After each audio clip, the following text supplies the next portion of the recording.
আবার মাঝে মধ্যে মনে হয় বিদেশি কোনো দামি পারফিউম হয়তো, কিন্তু এমন মোহনীয় ঘ্রাণ আগে কখনো কোথাও পায়নি মোহর। যেন সারা চিত্তে এক মুহূর্তে ভ্রম ধরিয়ে দেয় এই সুরভি।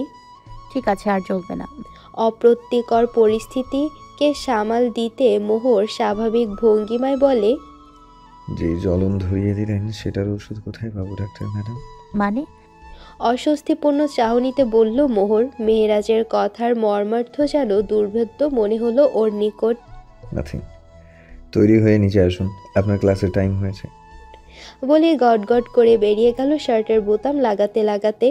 মোহর মিনিট দুয়েক থ মেরে দাঁড়িয়ে রইল। পর মুহূর্তে অত সব চিন্তা বাদ দিয়ে পোশাক পরিবর্তন করে তৈরি হয়ে নিল।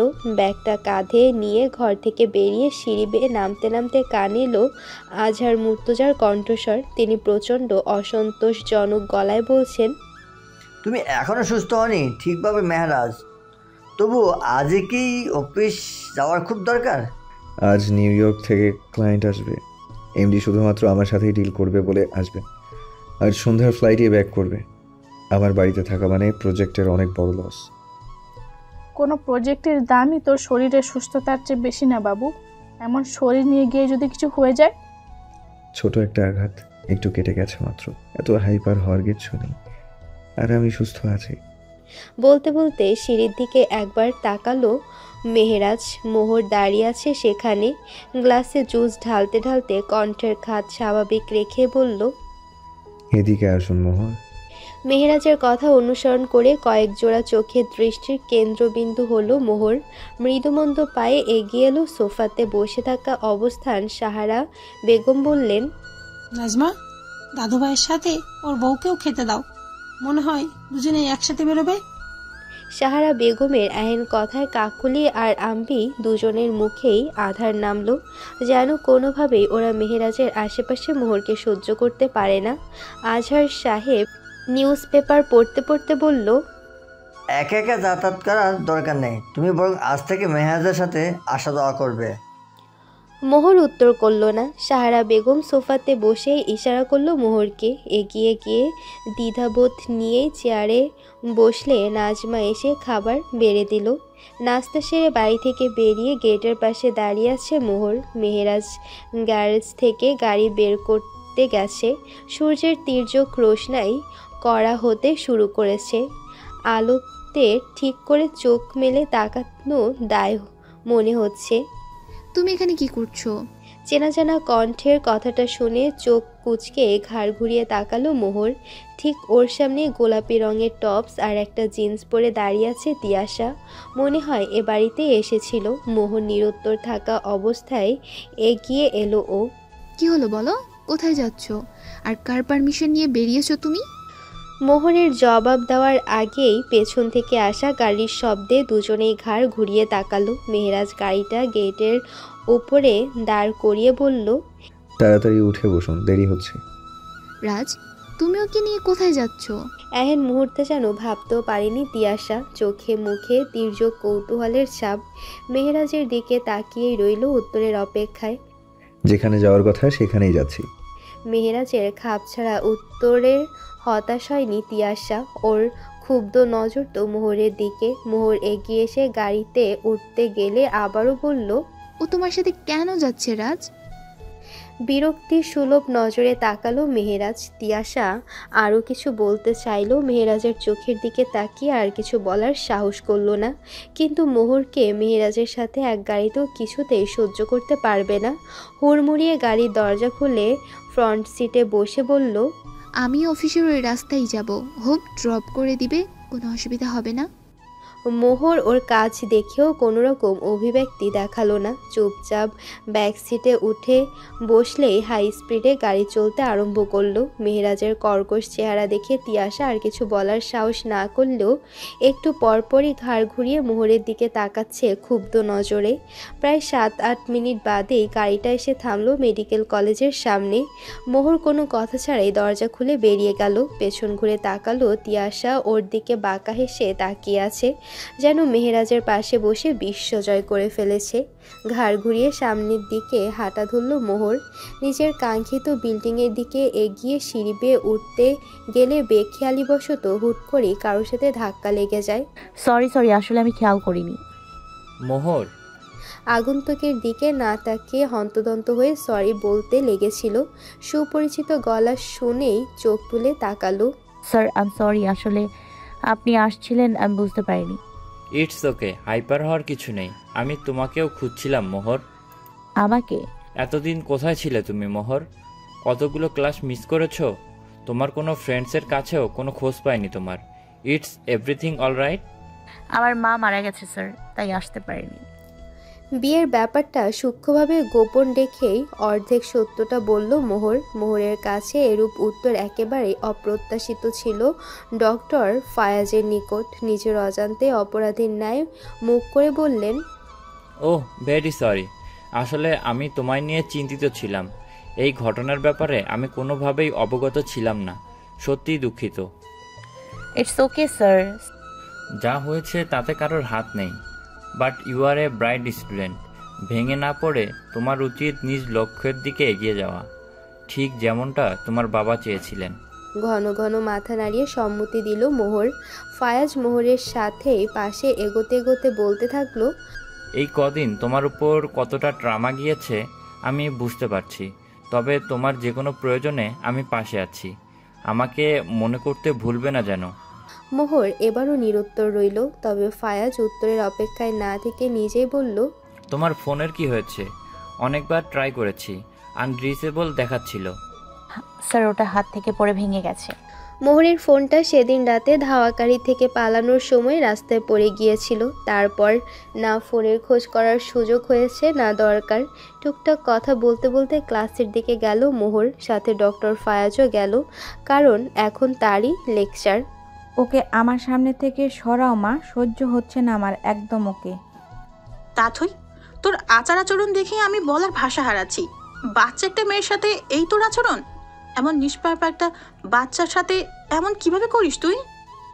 ওকে নিয়ে কোনো কথা আমার সামনে বলবে না মা, একদম সহ্য না ওকে। আমি ওকে আমার কাছে রাখতে পারবো না। আমাকে বেশি জ্বালালে হয় আমি মরে যাব, না হয় ওকে মেরে ফেলবো। কাকলি অসহায়ের মতো তাকিয়ে রইল মেয়ের দিকে। নিজের মেয়েকেই চিনতে অসুবিধা হচ্ছে নিজের। ছোট্ট একটা বাচ্চা, কেবল মাস কয়েক হয়েছে। তার সাথে এহেন নিষ্ঠুর আচরণ তো কোনো শত্রুও করবে না। বাচ্চাটা হওয়ার পর থেকেই ওর আচার আচরণ এমন রুষ্ট হয়ে গেছে। কারোর সাথে ঠিক করে কথা বলে না, মেশে না, বাচ্চাটাকেও সহ্য করতে পারে না। ওর স্বামী প্রায় ফোন করে বলে রাতে যদি বাচ্চা কাঁদতে কাঁদতে নীল হয়ে যায় তবুও ফিরেও তাকায় না। হুটহাট করে বাড়ি চলে আসে, বাচ্চাটাকে ফেলে রেখে ঘরে ঢুকে দরজা লাগিয়ে বসে থাকে। এভাবে চলতে থাকলে বাচ্চাটা তো মরেই যাবে। বুক চিরে দীর্ঘশ্বাস বেরিয়ে আসলো। বাচ্চাটার দিকে তাকালেও মায়া লাগে। কি সুন্দর ডাগর ডাগর চোখ, চিকন নাক, পাতলা ঠোঁট, মুখের অবয়ব একদম ধরা বাঁধা মায়ের মতোই পেয়েছে, কিন্তু কপালে মায়ের মমতা আদর কোনোটাই পায়নি। ততক্ষণে তাথই আবারও ওর আগের ঘরটাতে ঢুকে দরজা লাগিয়ে দিল। আগে তো হুটহাট এসে আবার চলে যেত, এবার ব্যাগপত্র নিয়ে এসেছে। এ ব্যাপারে জিজ্ঞাসা করলেও বলে, আমার যদি এ বাড়িতে আসায় তোমার অসুবিধা মনে হয় তাহলে বলে দাও, অন্য কোথাও চলে যাব। এত প্রশ্নের উত্তর আমি দিতে পারবো না। তুই কি এখন ফিরে যাবি মেহু? হ্যাঁ, কেন দরকার? না, তেমন কিছু না। মোহর হাঁটা থামিয়ে দাঁড়ালো। শ্রীতমার দিকে ঘুরে দাঁড়িয়ে বলল, কি হয়েছে বলতো? তোর ভাবসাব অন্যরকম ঠেকছে, কি লুকোচ্ছিস? আমি তো তোর কাছ থেকে কিছু লুকাইনি মেহু, এবারও লুকাবো না। সঠিক সময় বলে দেব, এখনো বলার মতো হয়নি। কি যাতা বলছিস কিছুই বুঝছি না, খুলে বলতো। বললাম তো পরে বলবো। তুই আমার কথার উত্তর দে, কিভাবে ভাবলি বলতো? কোন ব্যাপারে? বিয়েটার ব্যাপারে। এই সম্পর্ক নিয়ে কি তুই এগোতে চাস আদেও? ফোঁস করে নিঃশ্বাস ছাড়ল মোহর। বুক ভারী হয়ে আসলো। এর উত্তর ঠিক কি বলা উচিত ওর জানা নেই। ও বিন্যস্ত গলায় বলল, আমার চাওয়া না চাওয়াতে কার আসে যায় বলতো? যদি তাই হতো তাহলে তো নিয়তি আজ এখানে এসে দাঁড় করাতো না। শ্রীতমা মোহরের কাঁধে হাত রাখলো, ওকে নিজের দিকে ঘুরিয়ে বলল, বিধাতা কার ভাগ্যে কি রেখেছে আমরা কেউ জানি না। মাঝে মাঝে জীবন আমাদের এমন একটা মোড়ে এনে দাঁড় করায় যেন সবটা কুয়াশার মতো ধোঁয়াশা আর ঝাপসা লাগে।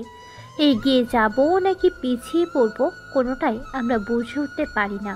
নষ্ট ঘড়ির প্যান্ডুলামের মতো থমকে যায় আমাদের জীবন, কিন্তু তা বলে সময় কিন্তু থেমে থাকে না, সেটা আপন গতিতেই এগিয়ে চলে। তুই এখন জীবনের এমন একটা পরিস্থিতিতে আসছিস যেখানে ধৈর্য ধরা, প্রার্থনা করা ছাড়া কোনো উপায় নেই।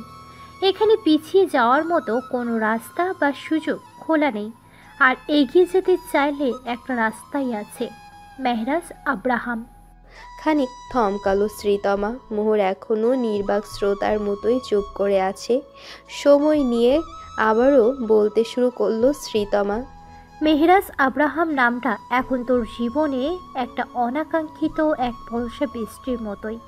হয় ও তোর রুক্ষ শুষ্ক খরা জীবনটা বহু কাঙ্ক্ষিত জলের ফোঁটা হয়ে পরিপূর্ণ করে তুলবে, হয়তোবা ভয়ঙ্কর প্রলয়ঙ্কারী বন্যার মতো সব ভাসিয়ে নিয়ে যাবে।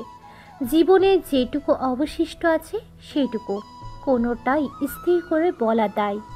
শ্রীতমার শেষোক্ত কথাটা বারংবার প্রতিধ্বনিত হয়ে বাজতে থাকলো মোহরের কানে। আসলেই তো তাই। ওই মানুষটা আদৌ কি? তাকে কি ভরসা করতে পারবে মোহর? বিশ্বাস করে তার হাতে নিজের অবশিষ্টাংশের বুনিয়াদি সঁপে দেবে? সেই ভরসার কি প্রতিদান দেবে অপরিত্যক্ত মানুষটা? সত্যি কি প্রাণ এনে দেবে নাকি সব ভাসিয়ে দেবে? খেয়াল কোথায় থাকে আপনার? আচানক গুরুগম্ভীর কণ্ঠস্বর শুনে ধ্যান ভেঙে সচকিত হয়ে পাশে তাকালো। মেহরাজ চুলার নবটা ঘুরিয়ে স্থির দৃষ্টিতে তাকালো মোহরের দিকে। আর একটু দেরি হলেই তো দুধ উপচে পড়তো। যেখানে দাঁড়িয়ে আছেন শরীরে ছিটকে পড়তে দেরি হতো না। মোহর হকচকিয়ে গেল। নিজের এমন বেখেয়ালি আচরণে নিজেরই অপ্রস্তুত লাগছে। কোনো রকম অপ্রতিভভাবে বলল, আমি খেয়াল করিনি, দুঃখিত। আপনি রান্নাঘরে কেন এসেছেন? মোহর অপ্রতিভতার সামলে আবারও চুলার নব মুচড়ে আগুন জ্বালাতে জ্বালাতে বলল, দিদা চা খেতে চেয়েছিলেন তাই। ভালো মানুষকে চা করতে পাঠিয়েছে, এ তো রান্নাঘরেই উড়িয়ে দেওয়ার পরিকল্পনায় আছে। অন্যদিকে তাকিয়ে বিড়বিড়িয়ে বলল মেহরাজ। মোহর ভ্রুকুটি করে বলল, কিছু বললেন? না কিছু না। বলেই ফ্রিজের দিকে গেল। ভেতর থেকে একটা ঠান্ডা পানির বোতল বের করে নিয়ে সামনে অগ্রসর হতে নিলে পেছন থেকে মোহর বলল, আমি মোটেও রান্নাঘর উড়িয়ে দেওয়ার মতো নই। আমার যথেষ্ট জ্ঞান আছে কিচেন সম্পর্কে। হ্যাঁ, তার নমুনা কিছুক্ষণ আগেই পেয়েছি। মোহরের যেন আত্মসম্মানে লাগলো। শেষে কিনা রান্নাঘর নিয়েও খোটা শুনতে হবে। একটু বেখেয়ালি বশত অন্য কিছুর ভাবনাতে বুঁদ হয়ে গিয়েছিল বলেই টের পাইনি। তার জন্য নিশ্চয়ই সে রান্নাঘর উড়িয়ে দেওয়ার মতো মেয়ে নয়। সে তো একটু অসাবধান হয়ে গিয়েছিলাম, তাই আপনি না আসলেও আমি ঠিকই সামলে নিতে পারতাম। মেহরাজ কিয়ৎকাল নীরের চোখে তাকিয়ে রইল। দুপা এগিয়ে সে ফিচেল গলায় বলল, আপনি কি আমার সাথে ঝগড়া করতে যাচ্ছেন মোহমায়া? মোহর মুহূর্তেই দমে গেল। মরছে গেল হুট করে জ্বলে ওঠা চঞ্চলতা। নাজুক দৃষ্টি নামিয়ে নিলেও পরক্ষণেই মেহরাজের বলা কথাটা উপলব্ধি করে বিব্রত মুখবয়বে বলল, মোহমায়া মানে? শুধু মোহ কেমন খালি খালি লাগে, তাই মোহমায়া। Not bad, sounds good, right? আমার নাম মোহর শিকদার। আমাকে আমার নামে ডাকলেই খুশি হব। শুনেছি আগের যুগে অনেকেরই শ্বশুর বাড়িতে এমন নাম পরিবর্তন হয়ে যেত। নিজের আগের নাম যা ছিল সেটা বাদ দিয়ে স্বামী শ্বশুরালের দেয়া নাম নিয়েই সন্তুষ্ট থাকতো। But that's none of my business. আপনার যদি আপত্তি থাকে তবে আমি আপনাকে আপনার নিজের নামেই ডাকবো, মোহর শিকদার। বলেই পুরো অধর ছড়িয়ে বাঁকা হেসে স্থান ত্যাগ করে মেহরাজ। মোহর কিংকর্তব্য বিমূঢ় হয়ে তাকিয়ে রইল খানিক। এই লোকটাকে কি সে আদৌ বুঝতে পারবে? 7-5 ভেবে কাপে চা ঢেলে নিয়ে হাঁটা ধরল নিচতলার একদম কোণার ঘরের দিকে। কলেজ থেকে ফিরে বিকেলে সাহারা বেগম ডেকে পাঠিয়েছিলেন। কতক্ষণ গল্পগুজব করে মোহরকে চা বানানোর কথা সাহারাই বলেছিল, কিন্তু রান্নাঘরে একা দাঁড়িয়ে থেকে শ্রীতমার কথাগুলো বারবার মনে পড়ছিল। আসলে কি সম্পর্কটাকে সুযোগ দেওয়া উচিত? কিন্তু এবারের লোক তো তাকে মানে না, আর মেহেরাজের পূর্ব থেকেই একজন বাগদত্তা আছে। সে বা কী চায় এসবের কিছুই জানে না মোহর। কার ভরসায় ভরসা আনবেও ভাবতে ভাবতে ঘরটার সামনে এসে গেল। দরজায় দাঁড়িয়ে ক্ষীণ স্বরে বলল, আসবো। হ্যাঁ হ্যাঁ আসো, আবার অনুমতির কি দরকার? মোহর ভেতরে ঢুকে সাহারা বেগমের খাটের পাশে টুলটাতে বসলো। কেটলি থেকে চা ঢেলে সাহারা বেগমের দিকে এগিয়ে দিতে দিতে বলল, কারোর ঘরে ঢুকতে গেলে তো অনুমতি নেওয়া উচিত, তা নয় কি? হ্যাঁ তা উচিত, তবে আমার ঘরে ঢুকতে গেলে আর পারমিশন নিতে হবে না। ওকে আজীবনের প্রবেশাধিকার দিয়ে দিলাম। আর হ্যাঁ, আমি কিন্তু অত তুমি করতে পারবো না বাপু। মোহর স্মিত হাসল। ক্ষীণ শব্দ হলো তাতে। সাহারা বেগম চায়ের কাপটা রেখে নাজুক দৃষ্টিতে তাকালো মোহরের মায়াভরা ডাগর ডাগর আঁখি জোড়ার দিকে। একটু হাসিতেই চিকচিক করে উঠছে। মেয়েটা হয়তো নিজেই জানে না সে কতটা মায়াবতী। বৃদ্ধা কুচকানো চামড়ার এক হাত এগিয়ে দিয়ে মোহরের নরম গালে হাত রাখল। পৌরা গলার স্বরে খানিকটা শীলতা মিশিয়ে বলল, হাসলে কতটা মনোহর লাগে রে তোকে। সবসময় এভাবে হাসিস না কেন বলতো? মোহর ক্ষীণ শব্দে হাসল। তাতে বিদ্যমান তাচ্ছিল্য বোধগম্যতার বাহিরে ছিল না বৃদ্ধার। তবুও কৌতূহলী চেয়ে রইল। নির্জীব গলায় মেয়েটা বলল, আমাকে হাসার কোনো কারণ তো উপরওয়ালা দেননি দিদা। এক সময় দিয়েছিলেন, অনেক বেশিই দিয়েছিলেন। তখন এতটা হেসেছি, তাই হয়তো ফুরিয়ে গেছে আমার হাসির মেয়াদ। মুহূর্তেই মূর্ছে গেল বৃদ্ধার চেহারার খুশিয়াল ঐচ্ছ্বাস। চোখ মুখে জড়ো হলো একরাশ বিষণ্ণতা। এই বৃদ্ধ ঘরের চার দেয়ালের মাঝে বলা এই যুবতীর কথাটা তার অন্তরাত্মা ছেদ করল বিভৎসভাবে। আফসোস, এ কথার মর্মার্থ যদি এ বাড়ির লোকেরা বুঝতো, তাহলে হয়তো মেয়েটার প্রতি এহেন নিষ্ঠুরতা আসতো না। দিদা, তোমার ঘরের টেবিল ফ্যানটা কি আছে? রুক্ষ একটা চিকন নারী কণ্ঠ কানে আসতেই মোহরসহ সাহারা বেগমও ঘুরে তাকালো দরজার দিকে। 22-23 বছরের একটা মেয়ে হবে হয়তো। ছিমছাম গরম, খোপা করা চুল অবিন্যস্ত অবহেলায় ঘাড়ের কাছে পড়ে আছে। পরনের বাসন্তী রঙের জামাটা গায়ের রঙের সাথে মিশে গেছে মনে হচ্ছে। আথই, এদিকে আয় বোনো, বস আমার কাছে।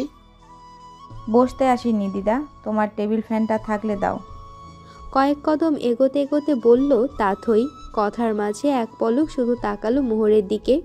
অভিব্যক্তিতে কিছুই ঠাউর করা গেল না মোহরের প্রতি ওর আচরণটুকু। তোর ঘরের ফ্যানটার কি হয়েছে? চলছে না? চলছে, কিন্তু কেমন শো শো আওয়াজ করছে। একদম ভালো লাগছে না আমার কোনো শব্দ। তুমি দিবা কিনা বলো? দেব না কেন? অবশ্যই দেব। মোহর, আমার আলমারিটার পাশের টেবিলের উপরে কাপড় দিয়ে ঢাকা আছে ফ্যানটা, ওকে দে তো। মোহর কিঞ্চিত ঘাড় নাড়িয়ে উঠতে গেলে তাথই কর্কশ গলায় বলল, ও কেন যাবে, আমি নিজেই নিতে পারবো। বলেই এগোতে নিলে মোহর এগিয়ে গিয়ে সামনে দাঁড়িয়ে বলল, আপনি বসুন না আপা, আমি এনে দিলে কি খুব সমস্যা হবে? তাথই রূঢ় দৃষ্টিতে তাকালেও সেটা স্থায়ী হলো না। মুখ ফিরিয়ে নিয়ে এগিয়ে ধপ করে বসলো। ততক্ষণে মোহরের বসে থাকা টুলটার উপরে সাহারা বেগম কেটলি থেকে কাপে চা ঢেলে তাথইয়ের দিকে ধরে বলল, একটু চা খাবো না? মাথাটা ধরেছে বোধ হয়, তোর আরাম লাগবে। আমার আরামের চিন্তা তোমাদের করতে হবে না। এভাবে আদর আপ্যায়ন করে কি বারবার বুঝিয়ে দিতে চাও আমি এ বাড়িতে মেহমান, যাতে আমি এ বাড়িতে না থাকি? তা কেন হবে বনু? তুই এবাড়ির বড় মেয়ে, তোরই তো বাড়ি। থাক, আমাকে সব ভুজুং ভাজুং দেওয়ার দরকার নেই। আমাকে ফ্যানটা দিয়েছো, এটাই যথেষ্ট। মোহর ফ্যানটা এগিয়ে এনে পাশে রাখলে তাথই উঠে দাঁড়ালে মোহর নরম গলায় বলল, আপু এখানে বসুন না, অসুবিধা হলে আমি চলে যাচ্ছি, আপনি বিরক্ত হবেন না। নাম কি তোমার? হুট করেই কথার মাঝে প্রশ্ন করল তাথই। মোহর এক নজর তার দিকে তাকিয়ে স্বাভাবিক ভঙ্গিতে বলল, মোহর। শোনো, মনি নাকি মোহর? আমাকে তেল দিতে এসো না। এটা আমার বাড়ি। আমি কোথায় থাকবো, কোথায় সুবিধা, সেটা আমি ভালো বুঝি।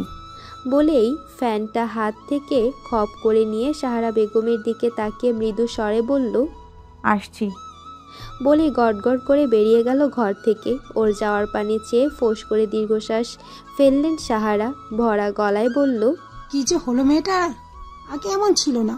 কি সুন্দর হাসি হাসি কথা বলতো, আমার ঘর থেকে নড়তই না।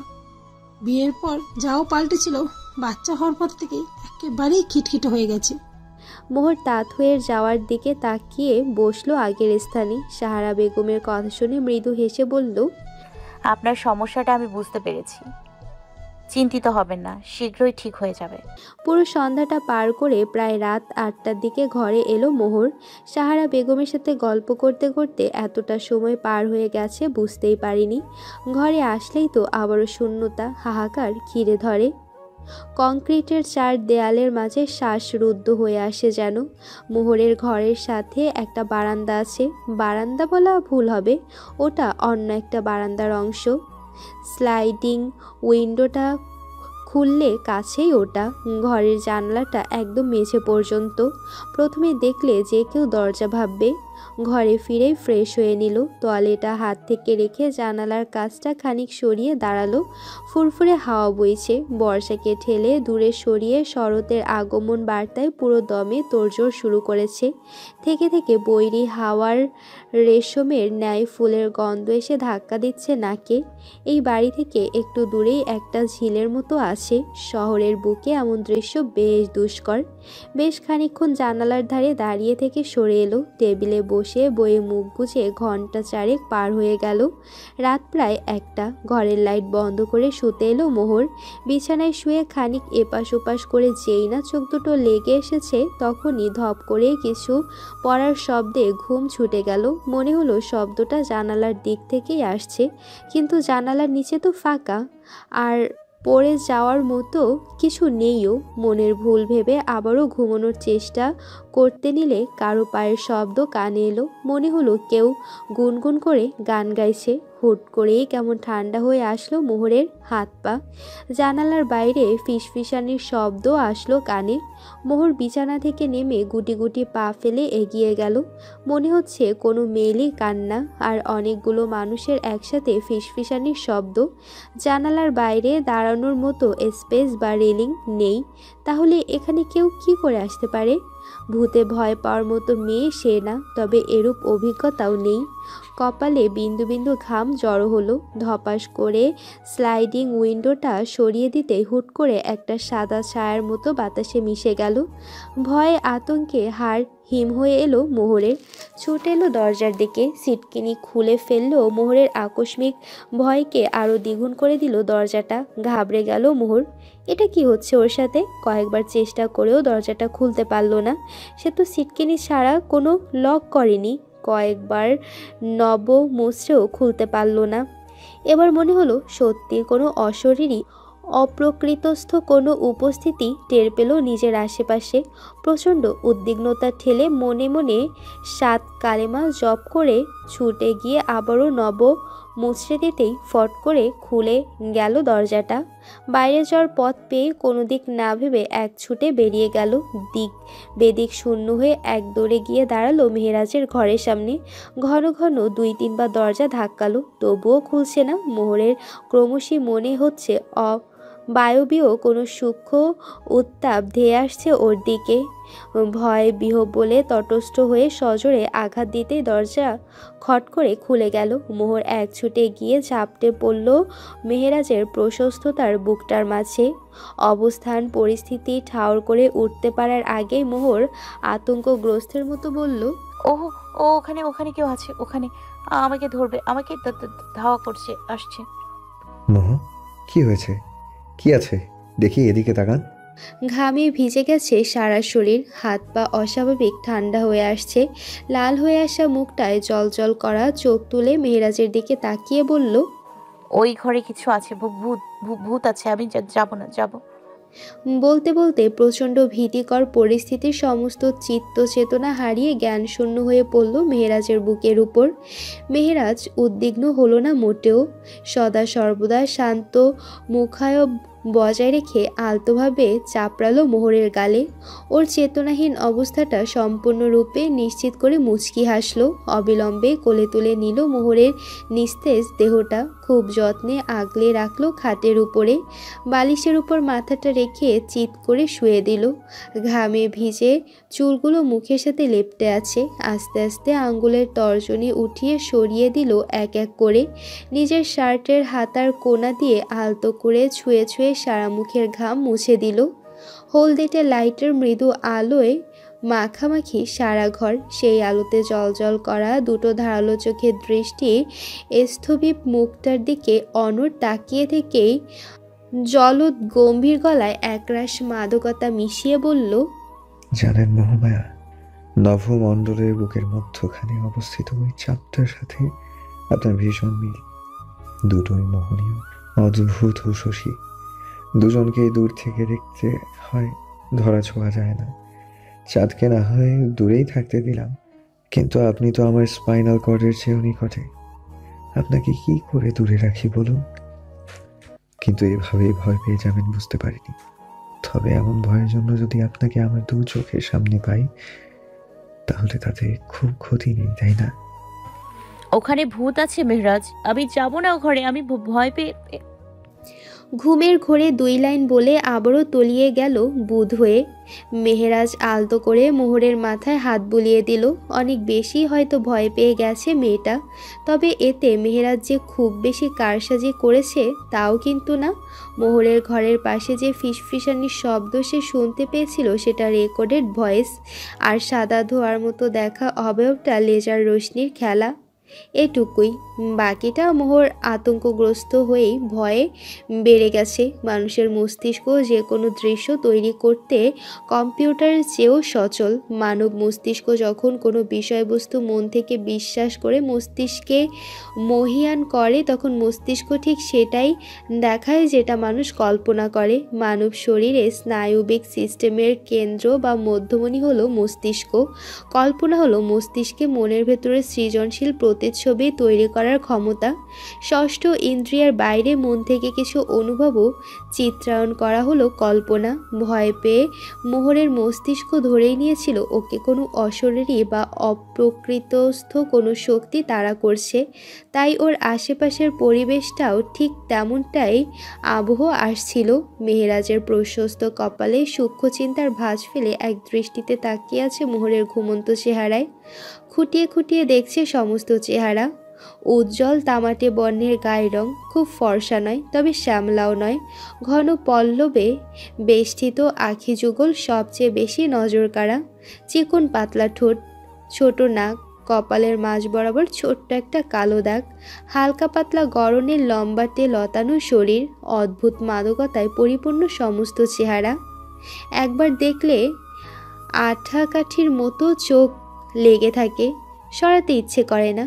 কি গভীর মায়া! নিশ্চুপ নির্জীবিকতায়ও কতটা প্রাণপূর্ণ। মোহরের তামাটে বর্ণের অতি সাধারণ চেহারাও কোনো দুধে আলতার মতো গড়নের কোনো মেয়েকে মাত দিতে নিঃসন্দেহে সক্ষম। অদ্ভুত মায়া জড়ানো মুখ, যা যে কোনো পুরুষকে দ্বিতীয়বার তাকাতে বাধ্য করবে। মেহেরাজ থেকে থেকে উঠে দাঁড়াচ্ছে, আবারও এসে বসছে মোহরের একদম কাছটায়। বিছানাতে নয়, মেঝেতে হাঁটু মুড়ে বসে বিছানায় ঠ্যাস দিয়ে এক দৃষ্টিতে চেয়ে থাকে। কতবার চেষ্টা করছে, তবুও কিছুতেই আগ্রহ করতে পারছে তার মোহমায়ার মায়াবী মুখখানা। ভোর 4:06।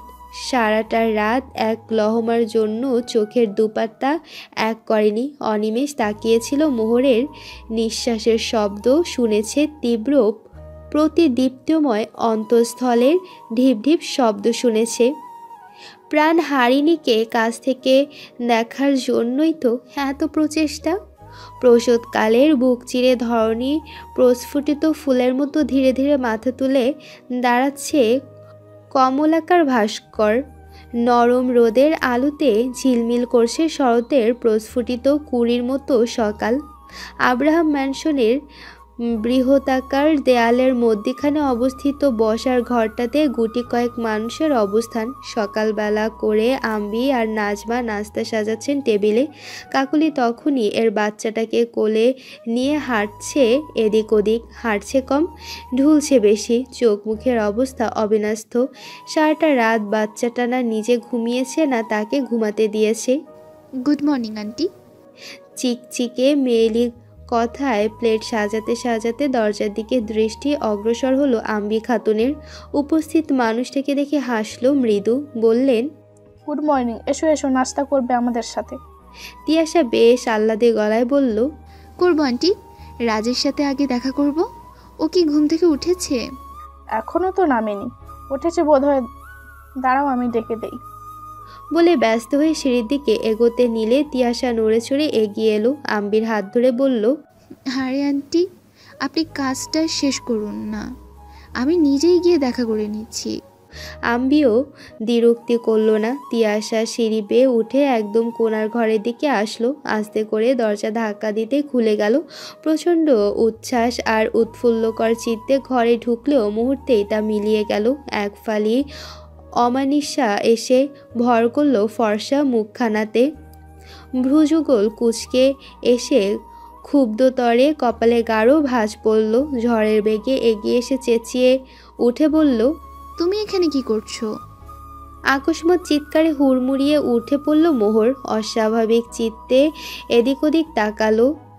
আচমকা ঘুম ভাঙায় পরিস্থিতি বুঝে উঠতে বেশ সময় লাগলো, কিন্তু ততক্ষণে তিয়াশার মুখ রক্তবর্ণ ধারণ করেছে। দাঁত খিচিয়ে বলল, তুমি এই ঘরে কেন এসেছো? কখন এসেছো তুমি? রাতে এখানে ছিলে? কি হলো, উত্তর দাও। রাতে এই ঘরে ছিলে তুমি? মোহর ধাতস্থ হলেও অনাকাঙ্ক্ষিতভাবেই তিয়াশাকে আর নিজেকে এই ঘরটাতে দেখে অত্যাধিক ভড়কে গেল। রাতে কি হয়েছিল হুট করেই মনে করতে পারছে না। মোহরের নিরুত্তর থাকাটা তিয়াশার রাগ অস্বাভাবিকভাবে বাড়িয়ে তুলল। ক্ষিপ্তভাবে মোহরের হাত চেপে টেনে খাট থেকে নামাতে নিলে নিজের হাতের উপর বরফের ন্যায় শীতল স্পর্শের প্রচণ্ড চাপ অনুভূত হয়। ঘাড় ঘুরিয়ে তাকালো মেহেরাজের জলদ গম্ভীর ধারালো চোখটাতে একদম কাছাকাছি অবস্থান দেখে অপ্রস্তুত হয়ে গেল। হাতটা ছাড়ো। মেহেরাজের এরূপ শান্ত গলায় নড়ে চড়ে উঠল তিয়াশা, কিন্তু ঘটনার আকস্মিকতায় স্থির দাঁড়িয়ে আছে মোমের পুতুলের মতো। কি বলেছি শুনতে পাওনি? ওর হাতটা ছাড়ো। দাঁতে দাঁত খিচিয়ে বলে এক মুহূর্ত অপেক্ষা না করে এক ঝটকায় তিয়াশার হাত সরিয়ে দিল।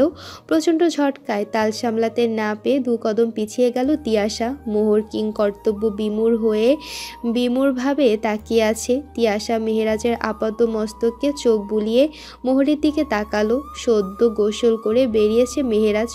পরনে শুধু কালো রঙের একটা ট্রাউজার, অত্যাধিক ফর্সা লোমহীন বুকের উপরের দিকটাতে মৃদু একটা আঁচড়ের দাগ, যা লালচে আকারে সগৌরবে গলার নিচের দিকে অবস্থান করে আছে। আর বিছানাতে মোহর এলোমেলো অবস্থায়, চোখ মুখও কেমন ফোলা ফোলা। অবাঞ্ছিত খেয়াল মাথায় বড়সড় কারেন্টের শকের মতো ঝটকা দিল। অস্থির গলায় বলল, তোমরা এক ঘরে ছিলে? ও আর তুমি এক ঘরে ছিলে রাজ? মেহেরাজ ততক্ষণে শার্ট গায়ে জড়িয়ে বোতাম লাগাচ্ছে। তিয়াশার প্রশ্নকে দাম্ভিকতার সাথে অগ্রাহ্য করে বিরক্ত গলায় বলল, কারো ঘরে ঢুকতে যে পারমিশন নিতে হয় এই জ্ঞানটুকু নেই? তিয়াশার মাথা ধপধপ করে উঠল। ছুটে গিয়ে মেহেরাজের কলার চেপে ধরল, উন্মাদের ন্যায় চেঁচিয়ে বলল, ওকে নিজের বউ মেনে নিয়েছো তাই না? বাড়ির লোককে ফাঁকি দিয়ে রাতের আধারে দুজন এক ঘরে কি করছিলে? হ্যাঁ, কি মনে করেছো ওপরে লোক দেখানো সেপারেশন দেখিয়ে রাত হলেন দুজন নষ্টামি করবে আর কেউ বুঝবে না? হ্যাঁ, উত্তর দাও। মেহেরাজ দুহাতে নিজের কলার ছাড়িয়ে সরিয়ে দিল তিয়াশাকে। অত্যন্ত তেজস্বী গলায়, রক্ত চোখে হাড় হিম করা গলায় গর্জে উঠে বলল, একমাত্র মেয়ে মানুষ বলে আজ তুমি বেঁচে গেলে, নয়তো মেহেরাজের কলারে হাত দেওয়ার শাস্তি কিরূপ হতে পারে তা তোমার ধারণার বাইরে। আমার ধৈর্যের বাঁধ ভেঙে যাওয়ার আগে বেরিয়ে যাও এই ঘর থেকে, না তো আমি ভুলে যাব তুমি এই বাড়ির কেউ হও। তিয়াশা কেঁপে উঠল মেহেরাজের রূঢ় ধমকে। মুখ ফুটে আর কিছু বলবে তার আগে মেহেরাজ হাতের তর্জনী তুলে বলল, আই রিপিট, এক্ষুনি এই মুহূর্তেই যদি তুমি এই ঘর থেকে বের না হও তাহলে কি হবে তুমি ভাবতেও পারবে না। তিয়াশা আর এক মুহূর্ত দাঁড়ালো না, ছুটে বেরিয়ে গেল ঘর থেকে। মোহর এতক্ষণ পাথর মূর্তির মতো বসেছিল। মেহেরাজের ধমকানিতে ওর শিরা উপশিরা কেঁপে উঠেছে। এমন ভয়ঙ্কর রাগ আজ অবধি কারো দেখেনি মোহর। সমুদ্রের ন্যায় শান্ত চরিত্রের এই রূপটা একেবারে অনাকাঙ্ক্ষিত ছিল। সারা মুখ রক্তাভ বর্ণে উপনীত হয়েছে, গলার রগগুলো ফুলে উঠেছে। প্রচণ্ড অপ্রতিভয়ত থ মেরে বসে রইল মোহর। 10 মিনিটের মধ্যে ফ্রেশ হয়ে আসুন। মুহূর্তেই বদলে আবারও স্বাভাবিক গলায় বলল মেহেরাজ। এতে যেন মোহর আবারও কিয়ং দর্শং ভরকে গেল। অপ্রস্তুত হয়ে মেহেরাজের দিকে তাকালে ও গম্ভীর গলায় বলল, 10 মিনিটের চেয়ে বেশি না, আমি অপেক্ষা করছি। এত কান্নাকাটির কি আছে? এই মেয়ে নেকা, এই জন্য আমার সহ্য হয় না। বেহায়া বেসরম। ফিসফিস করে ভৎসনা করছিল এতক্ষণ নাজমা। সাহারা আর চোখে তাকাতে চুপসে গেল। সাহারা নিজেও প্রচণ্ড বিরক্ত, আর তার চেয়েও বেশি লজ্জিত। আর এখন মনে হচ্ছে না তিনি এই সময় নিচে নামতেন, আর নাইবা এরকম একটা পরিস্থিতির মুখাপেক্ষী হতে হতো। তার চেয়েও বেশি রাগ হচ্ছে তিয়াশা নামের মেয়েটার উপর। এতদিন ভাবতো মেয়েটার শুধু পোশাক আশাকেই হয়তো বেহায়াপনা, কিন্তু মেয়েটা নিজেও যে এতটা নির্লজ্জ তা ভাবতে পারেনি। তা না হলে এতগুলো মানুষের ভেতরে এসব কেউ বলে? স্বামী স্ত্রী এক ঘরে কখন থাকবে, কি করবে, এসব কেউ গুরুজনদের সামনে এভাবে বলে? ছি ছি ছি ছি। লজ্জায় নলা নত হচ্ছে ওনার। তিয়াশা, তুমি আগে এতটা কেন ভাবছো বলো তো? এমনও তো হতে পারে তুমি যা ভাবছো ভুল ভাবছো। সবসময় মানুষের চোখের দেখাও তো ঠিক হয় না। আমি ঠিকই দেখেছি ছোট আন্টি। এখন আমার আপনাদেরও বিশ্বাস হচ্ছে না। আপনারাও জানতেন তাই না, যে মেহেরাজ ওই মেয়েকেই বউ করে ঘরে রাখে? শুধু শুধু ডিভোর্সের নামে মিথ্যে আশা দিয়েছেন আমাকে। ড্যাড ঠিকই বলেছিল, আপনারা সবাই ঠক। কাকলি তিয়াশার কথায় চুপসে গেল। সকাল বেলা করে এসব শুনতে হবে ভাবতেও পারিনি। মেহেরাজের ঘর থেকে এসে কেঁদে যাচ্ছে তিয়াশা, আর সবার সামনে বলেছে মেহেরাজ রাতের অন্ধকারে চুরি করে মোহরকে নিজের ঘরে নিয়ে যায়। তুমি আগেই বেশি বলছো তিয়াশা। মেহেরাজ আসুক, সবটা ওর থেকেই শোনা যাবে। আরহাম মুর্তজার কথা শেষ না হতেই মালা ক্ষীণ গলায় বলে উঠল, ওই তো আসছে ছোট সাহেব। বলে আবারও চুপ করে গেল। এ বাড়ির লোকের ঠিক নেই, সবার মুখ থমথমে। না জানি কার রাগ কার উপর ঢেলে দেবে। তার চেয়ে বরং এখন চুপ থেকে তামাশা দেখাই ভালো। ততক্ষণে মেহেরাজ সিঁড়ি ভেঙে নিচে নেমে এসেছে। পরনে নিত্যদিনের মতো অফিসের ফলমা ড্রেস আপ নয়, ইনফর্মালভাবে কফি কালার একটা টি শার্ট আর কালো ট্রাউজার পরনে। চোখ মুখের ভঙ্গিমা নিতান্তই স্বাভাবিক।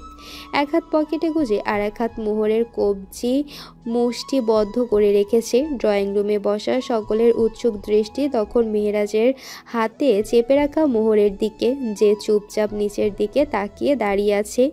কিয়ৎকাল পত নীরবতা সে রইল। নিস্তব্ধতার ভাঙন হলো আজহার মুর্তজার গলায়। মেহেরাজ, তুমি আর মোহর একসাথে থাকছো, এটা কি সত্য? মেহেরাজ উত্তর করল না। তার আগে সাহারা বেগম নাক কুঁচকে বললেন, আজহার, তোমার ছেলে এখন তার বউকে তার ঘরে রেখেছে কিনা এ নিয়েও জবাবদিহি করবে তুমি? আজহার মুর্তজা বেশ অপ্রস্তুত হলো। তৎক্ষণাৎ আরহাম বলে উঠল, জিজ্ঞাসা করতে বাধ্য হয়েছি বলেই করছি মা। ওদের যখন অপারেশন চলছে, ওই মুহূর্তে ওদের একসঙ্গে থাকার ব্যাপারটা ডিভোর্সে অনেকটা ইফেক্ট করবে। সেপারেশন? ডিভোর্স? কিসের কথা বলছেন আপনারা? আরহামের কথার পৃষ্ঠে অবিলম্বে ফিচেল গলায় প্রত্যুত্তর করল মেহেরাজ। এতক্ষণ চুপ থাকলেও আম্বি এবার বেশ তেজি হয়ে বলল, তোর আর মোহরের ডিভোর্স, এই বিয়ে আমরা কেউ মানি না। এটা তুই ভালো করেই জানিস বাবু। তোর বিয়ে তিয়াশার সাথেই ঠিক হয়ে আছে গত 4 বছর ধরে, আর হবেও ওর সাথে। তিয়াশার সাথে আমার বিয়ে তোমরা ঠিক করেছো, নিজেরাই গিয়ে আংটি পরিয়েছো। আমি কি কখনো বলেছি আমি ওকে বিয়ে করতে চাই? আর নাইবা আমি নিজে ওকে আংটি পরিয়ে নিজের বাগদত্তার স্বীকৃতি দিয়েছি? আম্বির কথার উত্তরে মেহেরাজের বলা কথাগুলো স্রোত বয়ে দিল উপস্থিত পরিবেশ জুড়ে। তিয়াশা কান্নার গতি আরও বাড়িয়ে বলল, দেখলেন দুদিনের এই মেয়েকে পেয়ে ও কি করে সম্পর্কটাকে অস্বীকার করছে? এমন কেন করছো তুমি রাজ? আমি তোকে ভালোবাসি, ওই মেয়েকে কেউ মানবে না। She is my wife. আমি স্বেচ্ছায় ওকে বিয়ে করেছি, আর আমি নিজে মানি। কেউ মানুক না মানুক, আই ডোন্ট কেয়ার। উপস্থিত সকলে বিস্মিত হলো, তার চেয়েও দ্বিগুণ হলো মোহর। বিস্ফোরিত চোখে তাকালো মেহেরাজের দিকে। এখানে তার ভূমিকাটা কোথায় বুঝছে না। কি থেকে কি হচ্ছে সে কি বলবে? তার কি কোনো মতামত দেওয়ার নেই? না, নেই। অদ্ভুত একটা জোর মোহরের বুকে বাসা বেঁধেছে। মেহেরাজের হাতের মধ্যিখানে চাপের পিষ্ঠনে আবদ্ধিত হাতটা যেন ওকে বারবার বলছে, এইখানটাই তোর ভরসা, তোর আশ্রয়, ছাড়িস না। কিন্তু কেন? কোনো ভাবনায় স্থির হতে পারছে না। মোহরের ধ্যান ভাঙল কাকলির কর্কশ গলায়। তাচ্ছিল্য করে সে বলল, ও কি করে এবারের বউ হবে মেহরাজ? না আছে ঠিকানা, না আছে বংশ পরিচয়, না আছে পরিবার, না আছে ঘর। কাকলির কথাটুকু শেষ না হতে মেহেরাজের হাতের মুষ্টি আরও দৃঢ় হলো। তার চেয়েও অধিকতর দৃঢ় হলো তার ভরাট গলা। জড়তাহীনতা বলে গেল, আমি ওর ঠিকানা, ওর বংশ পরিচয়, ওর পরিবার, ওর ঘর। আমি ওর স্বামী, আর কোনো কিছুর দরকার আছে বলে মনে করি না। হ্যালো বন্ধুরা, পরবর্তী পার্ট খুব তাড়াতাড়ি আসবে, তো সবাই অপেক্ষায় থাকো। আর চ্যানেলটি যারা এখনো সাবস্ক্রাইব করোনি তারা পরবর্তী পার্ট দেখার জন্য চ্যানেলটি সাবস্ক্রাইব করে রেখো। ধন্যবাদ সবাইকে, আমাদের সাথেই থেকো।